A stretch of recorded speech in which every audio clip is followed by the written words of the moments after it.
Hey, I'm Krista Wax. You're listening to MSP Sound and KFAI. I'm so excited. I have Cody here from Stranger Gallery. Hello. Hi, Krista. Thanks for having me. Absolutely.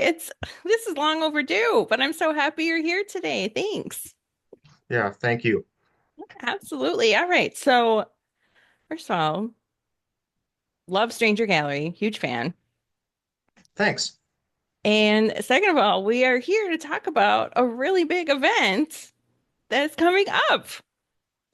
Tell me all about it. That's right. And for this event, I'm not wearing my Stranger Gallery hat so much as my Windlass Presents hat.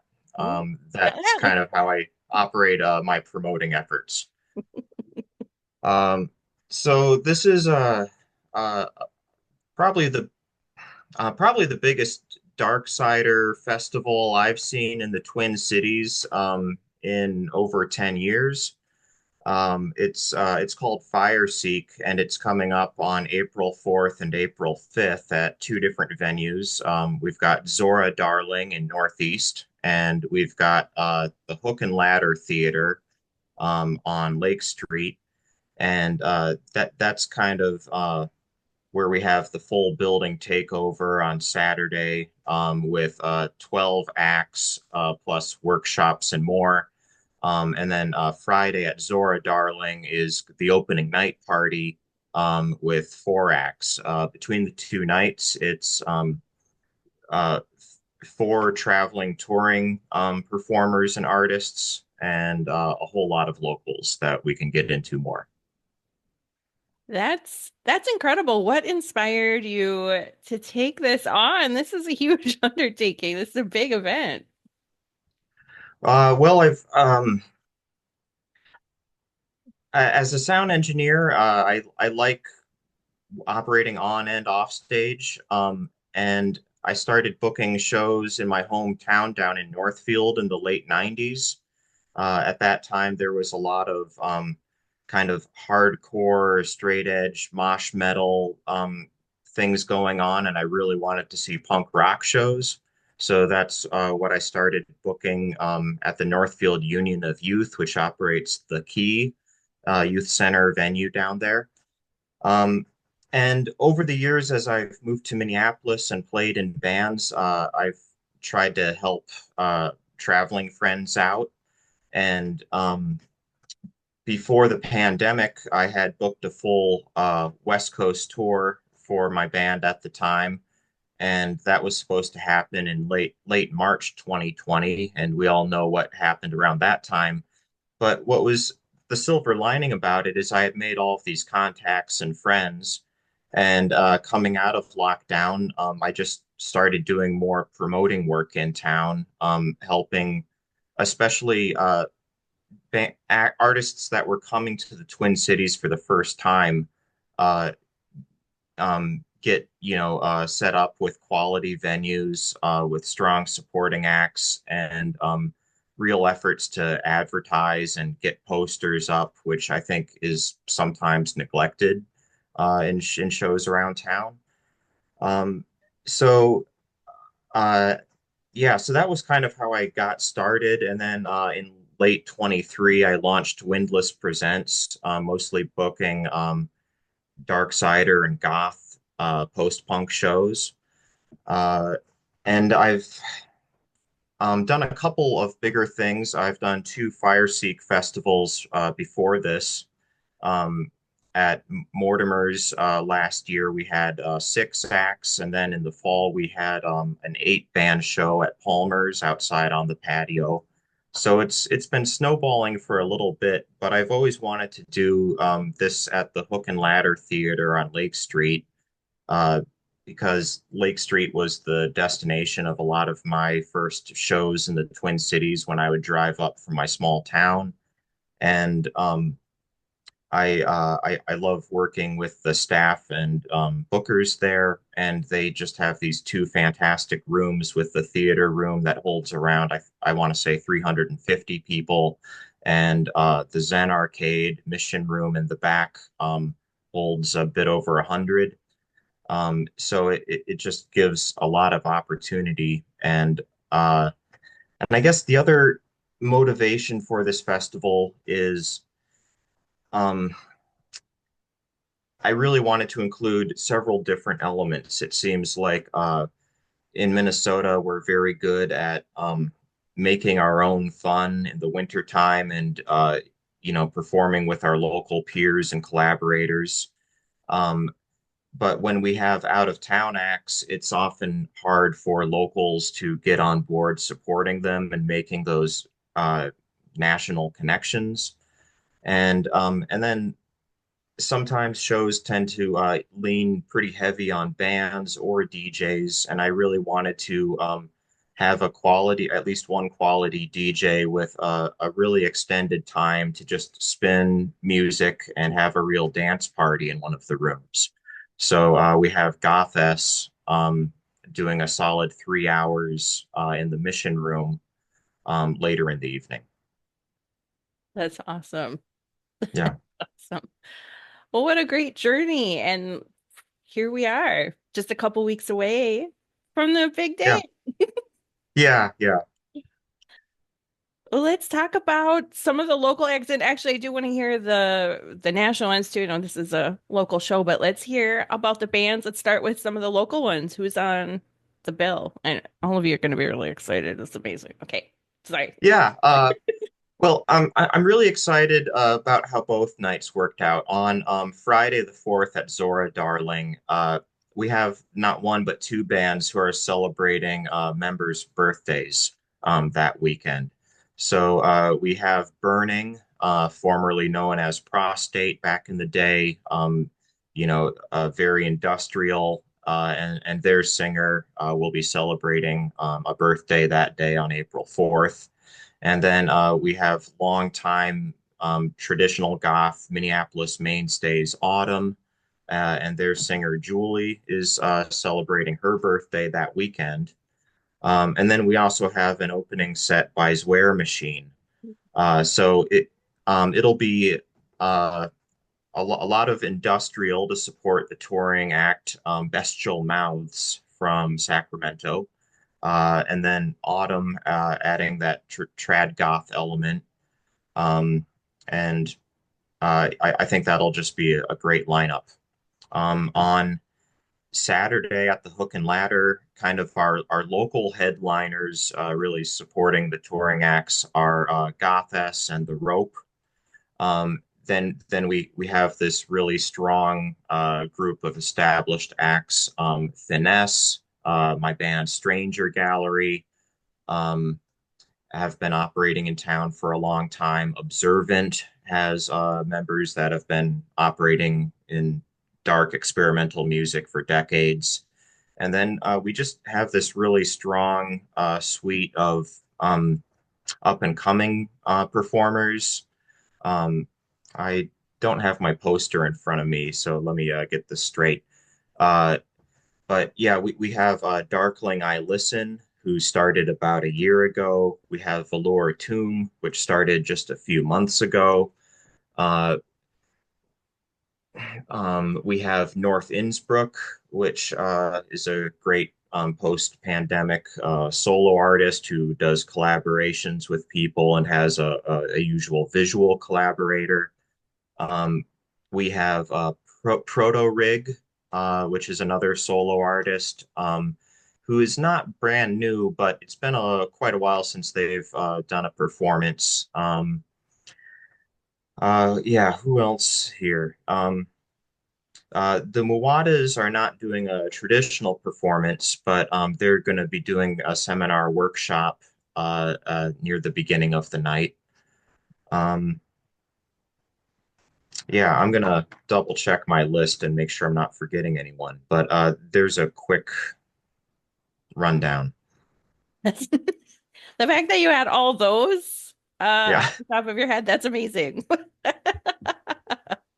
Well, yeah, it's uh been a lot of work, so it gives me a chance to get these names down. And we are really part of the goal of all of this is to give artists in Minnesota opportunities because we don't have a lot of music industry here. We don't have a lot of labels or agents or booking companies. So um, I think it's just really important to get uh, Minnesota artists a chance to make these wider connections so that they can go on tour, trade ideas, be part of like the wider community because we're a little geographically isolated up here and we have long winters when tours barely come through. So we have kind of hometown heroes Temple who relocated to Portland during the pandemic. And they're kind of headlining that Saturday night. This is their first homecoming show. Um, in 5 years. We have Academy Order from Philadelphia. We have Bellhead from Chicago. These are just really great musicians and people, and I'm so glad to bring everyone together.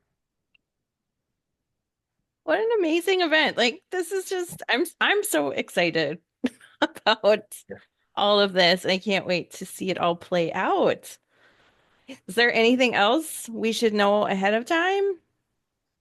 Uh, well, to encourage folks to come out early, Saturday really starts pretty rapid fire with alternating locals in both rooms, just going back to back.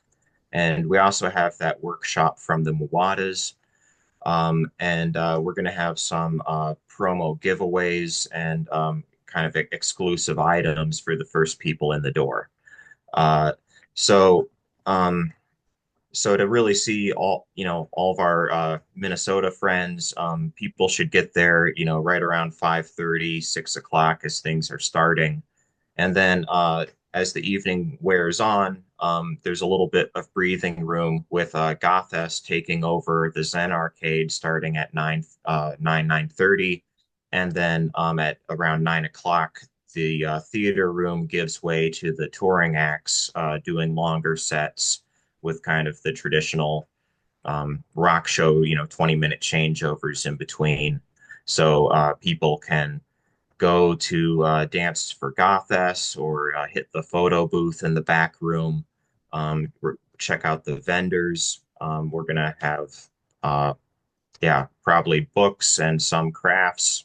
So, and it, it's not really possible to set up a show this big and have it successful without a lot of help. It really takes a team effort. So I really just want to thank the Lake Street Council, especially helped out with an event sponsorship grant. And doing this on Lake Street has always been a goal. And it's just always been a diverse heart of Minneapolis. So the Lake Street Council has been instrumental. Also, Nitro Wave Twin Cities is a kind of another synth dark promoter outfit in town, and we've teamed up with them on this. I've also really had a lot of help and collaboration from The Rope. They're helping make some buttons. They helped reach out to some of these artists. Also, Goth is just such a important fixture in the Twin Cities movement.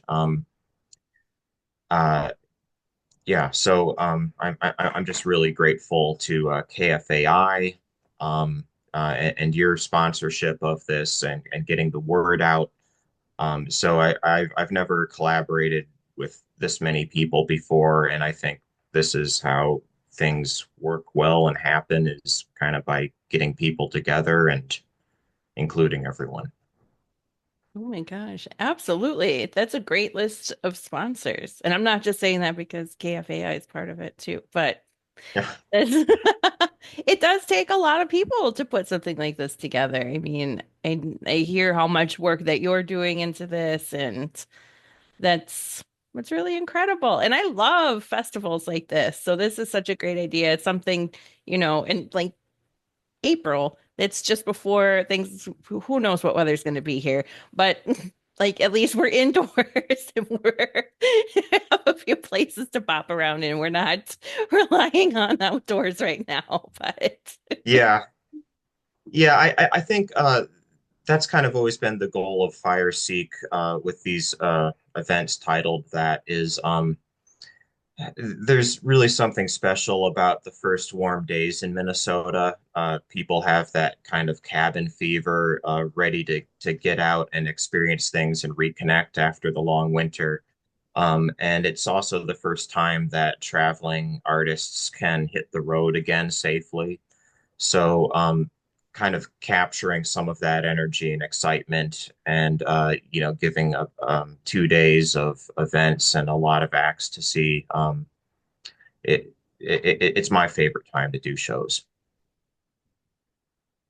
That's great. Is there anything else that we missed that we gotta we've covered a lot of ground. We've covered a lot of ground. Well, I just I'm so happy to be working with Minneapolis Sound on this. Do you say Minneapolis Sound or MSP Sound? MSP sound. Yeah. Oh, thank you. I'm so happy to be working with MSP Sound. You've just really played such a diverse range of music all over the years, and uh, that's not always a given with DJs in Minnesota.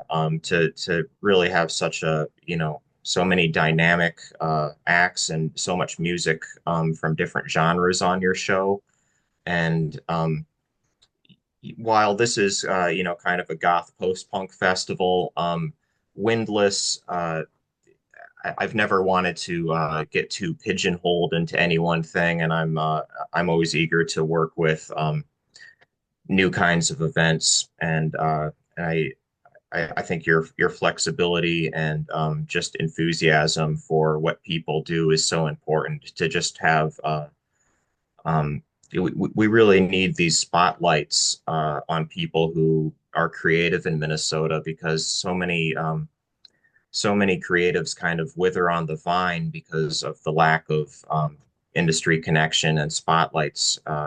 It's so important what you do. Cody, thank you. Oh my goodness.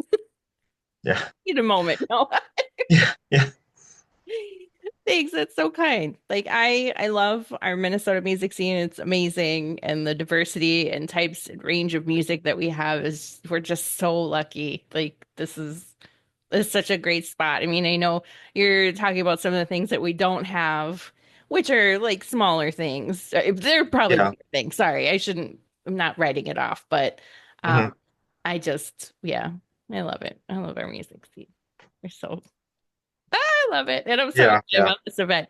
I love hearing about events like this, especially with more of the like not really one of the more prominent genres that are like in our town as well. And that's actually one of my wishes for this year. Actually, it's probably my wish every year that like more of like the dark wave synth and all that darkness, like that would have a whole like festival and event and like all of these like smaller genres and everyone.